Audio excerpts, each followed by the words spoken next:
యెషయా గ్రంథంలో రాయబడిన మాటలు మనం చదువుకుంటే, యాకోబు వంశస్థులారా రండి, మనము యెహోవా వెలుగులో నడుచుకుందాము అని అన్నాడు.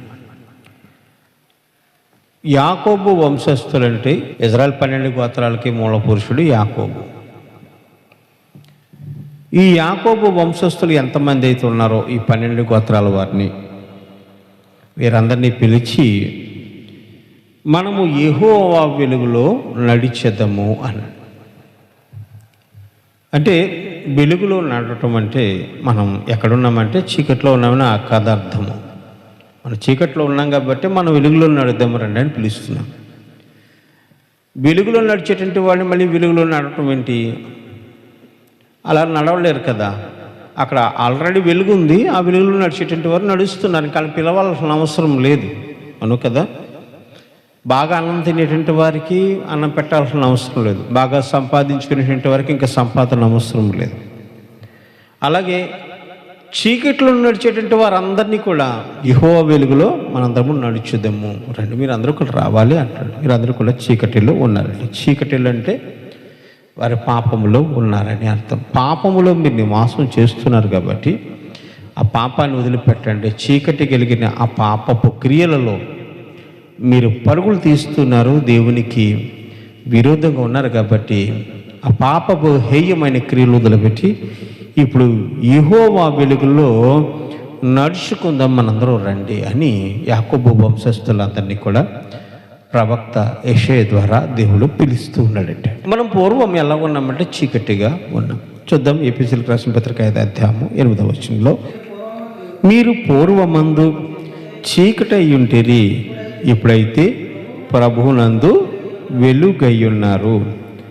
వెలుగు ఫలము సమస్త విధములైన మంచితనము, నీతి, సత్యమైన వాటితో కనబడుచున్నది. ఇక్కడ రాయబడిన మాట, మీరు పూర్వమందు చీకటి అయి ఉన్నట. పూర్వము అంటే దేవుని నమ్ముకోక మునుపు, దేవుని వద్దకు రాక మునుపు, దేవుడు అంటే ఎవరో తెలియక మునుపు మనము చీకటి అయి ఉన్నాం. మన శరీర క్రియల చేత మనం తృప్తి పడుతూ లోకమే, ఈ ప్రపంచమే నా జీవితమని సరిపెట్టుకుంటూ తృప్తిగా బ్రతికేస్తూ ఉన్నాం.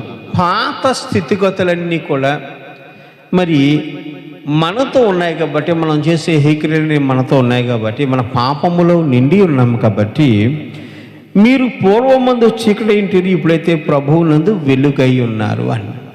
ప్రభువు వెలుగై ఉన్నాడట. ఆయనతో నడిచిన ప్రతివాడు కూడా వెలుగుగానే ఉంటాడు. వెలుగు ఫలము సమస్తములైన మంచితనము, నీతి, సత్యమనే వాటితో కనబడచ్చు. నీతి, సత్యము, మంచితనము, వీటిలో వెలుగు కనిపిస్తుంది అని అపోస్తలుడైన పౌలు మరి ఎఫెసీయులకి మాట రాస్తున్నాడు.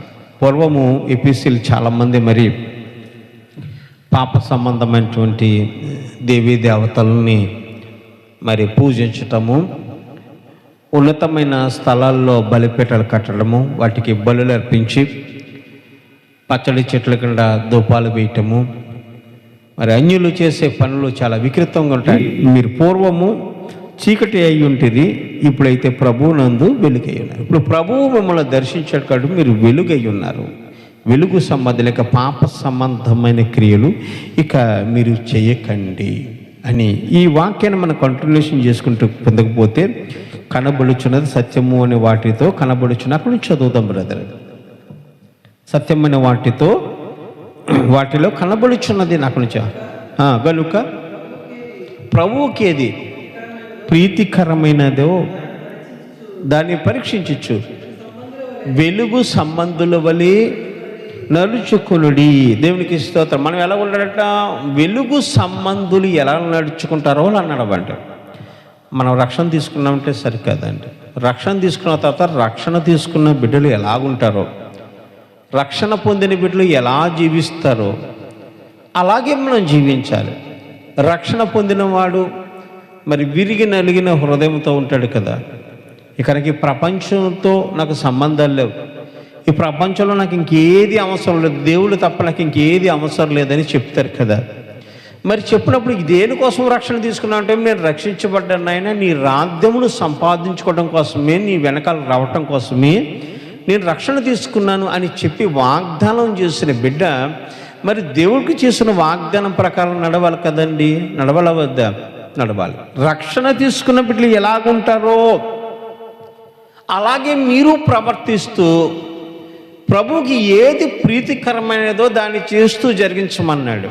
ప్రభుకి ఏది ప్రీతికరము, ప్రభుకి ఏది ఇష్టము అంటే, మానవుడు పరిపూర్ణత కలిగి పరిపూర్ణుడయ్యి సత్యమును అనుసరించి యథార్థతతో జీవించి ఇక పాపము చేయకుండా ఉండటమే దేవునికి ప్రీతికరం.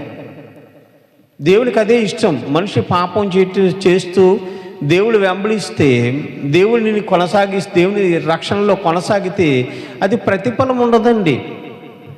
మనం ఎలా ఉండాలి?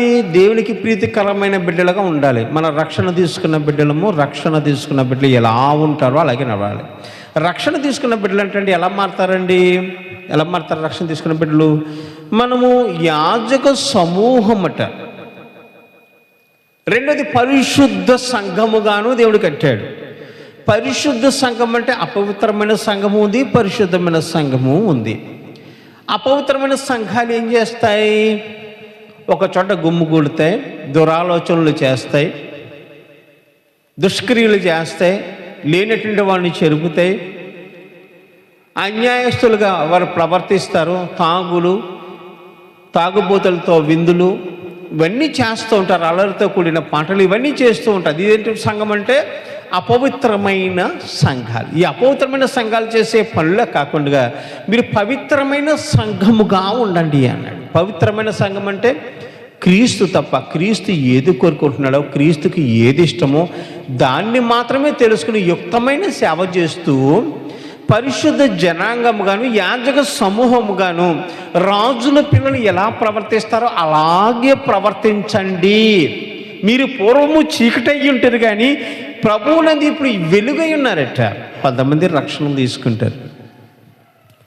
రక్షణ తీసుకున్న వారు మరి క్రీస్తులో కొనసాగుతూ ఉంటూ మరి రక్షణ తీసుకున్నామనే సంగతి మర్చిపోయి మరి పూర్వము జరిగించిన హేయక్రియ ఎలా జరిగిస్తారో అలాగే జరిగిస్తూ ఉంటారు.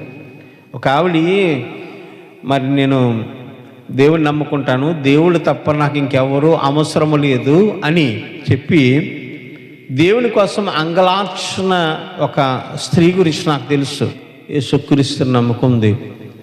నాతో స్వయంగా అన్న మాట అంటే, యేసుక్రీస్తు తప్ప నాకు ఇంకెవరూ అవసరం లేదు. ఒక రోజున మరి నేను కలగన్నాను. కళ ఏమిటంటే, నేను నిద్రపోతున్న సమయంలో దేవుడు ఒక దర్శనాన్ని నాకు చూపించాడు. నా తండ్రి నా దగ్గరికి వచ్చి, ఇదిగో గుండె ఇలా చీల్చుకుని, ఇదిగో నా గుండె చూడు అని నాకు చూపిస్తున్నాడు. నా తండ్రి రూపంలో వచ్చాడు. ఇక తండ్రి తప్ప నాకు ఇంకెవరు అవసరం లేదని ఆమె సాక్ష్యం పలికి, ఇక అన్నీ వదిలిపెట్టుకుంటానని సాక్ష్యం పలికి, ఇప్పుడు చీకటిలో ప్రవేశించి క్రీస్తును వదిలిపెట్టి చీకటిలో మనుషులు ప్రవర్తించిన రీతిగా, మనుషులు తమ జీవితాన్ని కొనసాగించిన రీతిగా ఆమె కొనసాగిస్తూనే ఉంది. ఇప్పుడు ఏమంటుంది? ఈ ఆస్తి అంతా నాదే, నాకు కావాలి, ఇంకెవరు ఉండనికపోనండి, చచ్చితే ఏంటి, బ్రతికితే ఏంటి, ఇదంతా నాది, ఇది తప్ప నాకు దేవుడు అవసరం లేదని ఇంట్లో కూర్చుని ఏం చేస్తుందండి? ఇంట్లో కూర్చుని ఏం చేస్తుంది? టీవీ 24 గంటలు టీవీ చూస్తూనే ఉంది. కొత్త సినిమాలు చూస్తుంది, కొత్త సీరియల్ చూస్తుంది. అమ్మో, ఎంత భోగం వెళ్ళబెడుతున్నారంటే నిజంగా క్రీస్తు వద్దని పాప సంబంధమైన హేయక్రియలతో దిగారు. ఎందుకు తిరిగిందంటే తన మనస్సు మార్చుకుంది. ఎపిసీలు కూడా అలాగే చేస్తున్నారంట. రక్షణ పొందిన కొంతమంది బిడ్డలు ఏం చేస్తారండి? క్రీస్తును వదిలి పక్కదారి పట్టినప్పుడు, మీరు పూర్వమంది చీకటి అయి ఉంటుంది, ఇప్పుడైతే ప్రభువునందు వెలుగై ఉన్నారు. ప్రభువునందు వెలుగై ఉన్నారు. ఇక పాప సంబంధులు కాదు, మీరు దేవుని సంబంధులు, దేవుని బిడ్డలు. కాబట్టి మీ పూర్వపు జీవితాన్ని వదిలిపెట్టండి, క్రీస్తు తట్టు సంపూర్ణంగా తిరిగి ఆయన యందు ఆనందించుడి, ప్రభువునందు ఆనందించుడి అని అపోస్తలుడైన పౌలు ఎఫెసీయులకి ఈ ఉత్తరాన్ని రాస్తూ ఉన్నాడట. ప్రభువునందు మీరు వెలుగై ఉన్నారు. ఎవరి యందు వెలుగై ఉన్నారు? ప్రభువునందు వెలుగై ఉన్నారట. చూడండి, మనం మరి చర్చిలో మరి లైట్లన్నీ వేసాము. కానీ లైట్ మాత్రము సరిగ్గా వెలగటం లేదట. ఒక లైట్ వెలగటం లేదు. లైట్ వెలగకపోయేటప్పటికి ఆ లైట్ బిగించారు, గోడకి బెజ్జాలు వేశారు, అన్నీ చక్కగా బిగించారు. తెల్లటి లైట్ ఎట్టుకొచ్చి అక్కడ బిగించిన తర్వాత 10 సార్లు పరీక్షిస్తుంటే లైట్ వెలగట్లేదట. ఏంటంటే ఎందుకు వెలగట్లేదు అంటే వేరే ఆయన అన్నాడు, ఈ వైర్లు కనుక ఆ కరెంటుతో కలిపితే ఇది వెలుగుతుంది అని చెప్పాడు. అయ్యయ్యో మర్చిపోయినాయి. ఇప్పుడు ఈ లైట్ వైర్లు పట్టుకెళ్ళి ఆ కరెంటు వైర్లతో అతికితే అది వెలుగుతుంది. ఇప్పుడు ఎవరి యందు ఉండాలి ఆ లైటు? కరెంటు నందు ఉండాలి, కరెంటు వైర్ల నందు ఉండాలి. అవునా కదండి? ఆ కరెంటు ఎప్పుడైతే ఈ లైట్లోకి ప్రవేశిస్తుందో ఈ లైట్ ఆటోమేటిక్గా వెలుగుతుంది. అలాగే మనం వెలగాలి అంటే ప్రభు వెలుగై ఉన్నాడు కాబట్టి మనము కూడా వెలుగుగా మార్చబడాలంటే క్రీస్తులో మనము అంటుకట్టబడి ఉండాలి, ప్రభువునందు ఉండాలి. ప్రభువునందు ఉన్న ప్రతివాడు కూడా వెలిగించబడతాడు. దేవునికి స్తోత్రం. ప్రభువునందు లేని వాడు వెలిగించబడ్డండి. ఆది యందు ఆదాము గుర్తున్నాడు కదండి, ఆయన దేవదూత వలె ప్రకాశిస్తూ ఉన్నాడట. దేవదూత ఎంత ప్రకాశమానంగా ఉంటుందో గొప్ప వెలుగుగా ఉంటుంది కదండి.